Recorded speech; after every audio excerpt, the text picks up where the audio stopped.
लोगों ने डिस्कस कर लिया था कि वेव्स क्या होती हैं, वेव्स की कौन कौन सी टाइप्स हैं, वेव्स की टाइप्स होती हैं, जिसमें बेसिकली आपके पास मैकेनिकल वेव्स होती हैं, इलेक्ट्रोमैग्नेटिक है।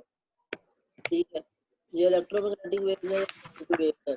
मैकेनिकल वेव्स वो वेव्स होती हैं जिनको मूव करने के लिए किसी मीडियम की, किसी रास्ते की, किसी वास्ते की जरूरत होती है, जिनमें इसको पास करती हैं। और इलेक्ट्रोमैग्नेटिक वेव्स वो वेव्स होती हैं जिनको करने के लिए किसी किस्म की कोई भी मीडियम की जरूरत नहीं पड़ती, वो किसी भी मीडियम के बगैर मूव कर जाती हैं, जैसे रेडियो वेव्स है, टेलीविजन है, हीट है, लाइट है, ये सारी वेव्स जो है ये इलेक्ट्रोमैग्नेटिक वेव्स हैं। आपको पता है सूरज की गर्मी पहुंचती है, सूरज की जो हरारत है पहुंचती है, तो वो खला से होकर गुजरती है, स्पेस से होकर गुजरती है, तो उस स्पेस में से कोई चीज नहीं होती तो वो वहां से भी पास कर जाती है। ठीक हो गया, तो ये पास करने के लिए इनको जरूरत के मैकेनिकल वेव्स को पड़ती है, जैसे वाटर वेव्स हैं, किसी रस्सी में वेव पैदा करने। ठीक है, तो ये जो वेव जो होती हैं ये मैकेनिकल वेव्स कहलाती हैं। अब मैकेनिकल वेव्स की आगे फर्दर टाइप्स हैं दो। ठीक है, अब ये दो टाइप्स किस बिहाफ के ऊपर है, मतलब किन चीजों की वजह से इनको दो टाइप्स कहा गया है, तो वो बेसिकली ये चीज है कि डिपेंड डिस्प्लेसमेंट। मतलब ये है कि आप लोगों के पास जो मीडियम है, जो रास्ता है, मैकेनिकल वेव्स वो वेव्स होती है जिनको मूव करने के लिए किसी मीडियम की जरूरत पड़ती है। ठीक है, तो ये जो मीडियम हो, चाहे वो वाटर हो, चाहे वो रस्सी है, चाहे वो कोई भी चीज है जिसमें है, तो वो मीडियम के जो पार्टिकल्स हैं उन पार्टिकल्स की जो मूवमेंट है वो किस तरह से होती है, जैसे लिखा हुआ direction of displacement of the medium. ठीक है, उस मीडियम के डिस्प्लेसमेंट की क्या डायरेक्शन है, क्या वो फॉर एग्जांपल अगर वेव लेफ्ट राइट मूव कर रही है तो पार्टिकल्स भी लेफ्ट राइट मूव कर रहे हैं, या अगर वेव लेफ्ट राइट मूव कर रही है तो क्या उसके पार्टिकल ऊपर नीचे तो मूव नहीं कर रहे, अप एंड डाउन मूव कर रहे हो, तो ये दो किस्म की मूवमेंट हो सकती है। या तो वेव के साथ मूवमेंट हो सकती है पार्टिकल्स की, या वेव के परपेंडिकुलर हो सकती है। तो इन दोनों के बिहाव के ऊपर इसको दो तरह की वेव्स के में डिवाइड किया जाता है, लॉन्गिट्यूडिनल वेव्स या ट्रांसफर वेव्स। ठीक है जी, तो मतलब पहले वेव्स की दो टाइप्स थी, मैकेनिकल वेव्स और इलेक्ट्रोमैग्नेटिक वेव्स। अब आगे मैकेनिकल वेव्स की भी दो टाइप्स हैं, लॉन्गिट्यूडिनल और ट्रांसफर वेव्स। ठीक है, लॉन्गिट्यूडिनल वेव्स कौन सी होती हैं? लॉन्गिट्यूडिनल वेव्स सबसे पहले तो हम प्रोड्यूस कर सकते हैं स्प्रिंग के अंदर। बहुत एक बड़े बड़े स्प्रिंग मिलते हैं, जैसे के लिए हम लोगों को चूड़ियां टाइप भी मिलती है जिसको हम लोग स्लिंकी बोलते हैं। मैं आपको दिखाता हूँ कौन सी है ये।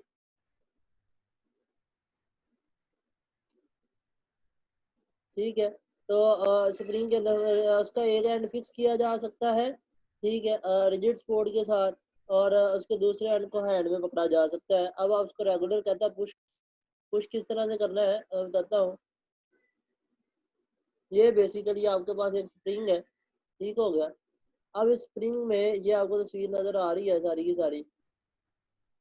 अब आपने एक तरह से इसको बांधा हुआ है, दूसरी तरह से स्प्रिंग को हैंड में पकड़ा हुआ है, ये आपको मूवमेंट नजर आ रही है।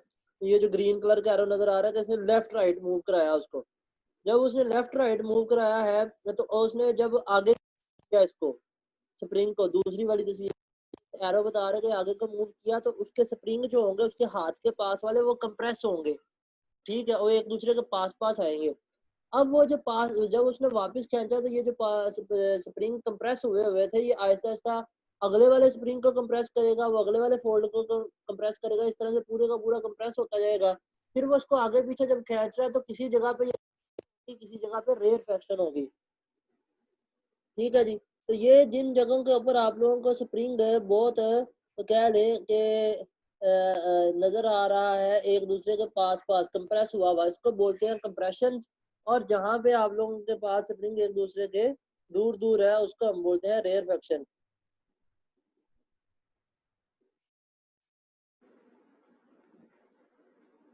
ठीक है जी, उसको बोलते हैं रेयर फ्रैक्शन। अब एक चीज ध्यान में रखिएगा कि जहाँ पे स्प्रिंग पास पास है उसको बोलते हैं कंप्रेशन, और जहाँ पे स्प्रिंग के पार्टिकल्स एक दूसरे से दूर दूर है उनको हम बोलते हैं रेयर फ्रैक्शन।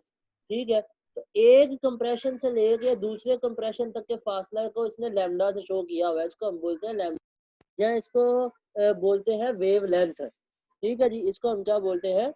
वेवलेंथ बोलते हैं। ठीक है, तो अगर एक रेयर फ्रैक्शन से दूसरे रेयर फ्रैक्शन तक के फासले को देखेंगे तो उसको भी लैम्डा से शो करते हैं, लोग वेवलेंथ ही बोलते हैं। ठीक है,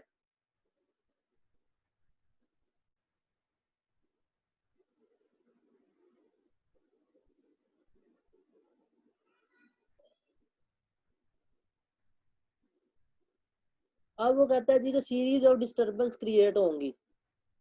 ठीक है, कहता है series of disturbance in the form of waves will start moving along the length of the, मतलब स्प्रिंग के साथ साथ वो मूव करना शुरू कर देगी। ये जो वेव्स होती है इसमें कंप्रेशन पैदा होते हैं, जो मैंने आपको बता दिया, और जहाँ पे ये एक दूसरे के पास पास दूर दूर होते हैं वहाँ पे रेयर फ्रैक्शन पैदा होते हैं, जिसे हम एक्सपेंशन भी बोलते हैं। ठीक हो गया। अब कुछ जगह पे कंप्रेशन में होंगे पार्टिकल मीडियम, वहाँ पे क्लोज होंगे, जहाँ पे रेयर फ्रैक्शन होंगे वहाँ पे पार्टिकल मीडियम दूर होंगे। The distance between two compressions are called wavelength. तो ये वेवलेंथ की डेफिनेशन है जो मैंने आपको बता दी अभी से। ठीक है, इसको आपने ध्यान में रखना है। कंप्रेशन और rarefaction move back and forth, वजह से जो है वो हमने बताया कि सेंटर पॉइंट के इर्द गिर्द घूमना। तो ये जो रेयर फ्रैक्शन और कंप्रेशन होंगे, कभी ये आगे जाएंगे कभी ये पीछे आएंगे, तो बेसिकली इसको हम बोलते हैं लॉन्गिट्यूडनल वेव। लॉन्गिट्यूडनल वेव की जो प्रॉपर्टी वो क्या है, इन longitudinal waves the particles of the medium move back and forth along the direction of propagation of wave। मतलब जिस डायरेक्शन में वेव मूव कर रही है उसी डायरेक्शन में आप लोगों के पास जो है आपके पार्टिकल्स भी मूव कर रहे हैं। वेव आपकी लेफ्ट लेफ्ट से राइट मूव कर रही है, तो आपके उसके पार्टिकल्स भी लेफ्ट से राइट मूव कर रहे हैं। तो ऐसी मैकेनिकल जिसमें पार्टिकल जो होते हैं वो वेव के साथ साथ मूव करें, जिस डायरेक्शन में वेव मूव करेगी उसी डायरेक्शन में मूव करें, उसको हम बोलते हैं लॉन्गिट्यूडनल वेव। ठीक है, उसके बाद बात करते हैं ट्रांसवर्स वेव्स कौन सी होती हैं। ठीक है, ट्रांसवर्स वेव्स वो वेव्स होती हैं, उनको हम बेसिकली इस तरह के स्प्रिंग में जो बड़े बड़े स्प्रिंग नहीं मिलते बच्चों के खेलने के लिए हम लोगों को मिलती हैं, वो जिसको हम जब छोटे बच्चे होते थे हम तो उसको चूड़ियां टाइप बोलते थे, तो उसमें हम लोग ये जो है ट्रांसफर वेव जो है वो बैंगल्स बोलते हैं, तो उसमें क्रिएट की जा सकती है जो प्लास्टिक ट्रांसफर वेव को पैदा किया जा सकता है। अब इसको आप कहते हैं एक दीवार के साथ बांध ले, इसको भी एक हाथ में पकड़े, आपने पीछे वाले को लेफ्ट एंड राइट मूव किया था, अब इसमें आपने क्या करना है, अप एंड डाउन मूव करना है। ट्रांसफर वेव में क्या करना है जी, अप एंड डाउन मूव करना है क्विकली, जल्दी जल्दी से। एक वेव पैदा होगी जिसमें अल्टरनेट क्रस्ट एंड ट्रफ्स होंगे, ये देखें।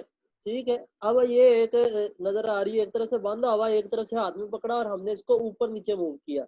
इस पूरी तस्वीर को देखो, ये एरोज जो नजर आ रहे हैं, मूवमेंट और hand from side to side, ऊपर नीचे मूव करोगे तो ये जो ऊपर को नजर आ रहे हैं जो नीचे को नजर आ रहे हैं ये ट्रफ होते हैं। ठीक है, जो जो सेंटर पॉइंट से ऊपर नजर आते हैं ये क्रस्ट है, और जो सेंटर पॉइंट से नीचे नजर आते हैं ये बेसिकली हमारे पास ट्रफ होते हैं। ठीक हो गया। एक क्रस्ट से दूसरे क्रस्ट तक के फासले को लैम्डा से शो करते हैं। लैम्डा का मतलब यही है कि वेवलेंथ इसको बोलते हैं। अब आपकी वेव जो है वो लेफ्ट से राइट मूव, लेकिन आपके पार्टिकल जो है ये अप एंड डाउन मूव कर रहे हैं। ठीक हो गया। तो इसका मतलब है यहाँ पे पार्टिकल जो परपेंडिकुलर मूव करते हैं वेव की मोशन के। पिछली वाले में ये हो रहा था, जिस तरफ को वेव मूव कर रही थी उसी तरफ को पार्टिकल भी मूव कर रहे थे। यहाँ पे वेव लेफ्ट से राइट मूव कर रही है, ये एरो रेड कलर का एरो हमें शो करता है, ये जो एरो है। ठीक है, क्या वेव इस तरह पर पार्टिकल की मूवमेंट ऊपर नीचे को हो रही है, ये रेड कलर का एरो ये भी बताएगा। इसीलिए हम लोग ट्रांसफर वेव की डेफिनेशन ये करते हैं, the vibratory motion of the particle of the medium is perpendicular to the direction of propagation of wave. मतलब वहां पे अलोंग द डायरेक्शन थी, यहाँ पे परपेंडिकुलर है, वहां पे जिस तरह वेव मूव करेगी उसी तरफ को पार्टिकल्स भी मूव करेंगे।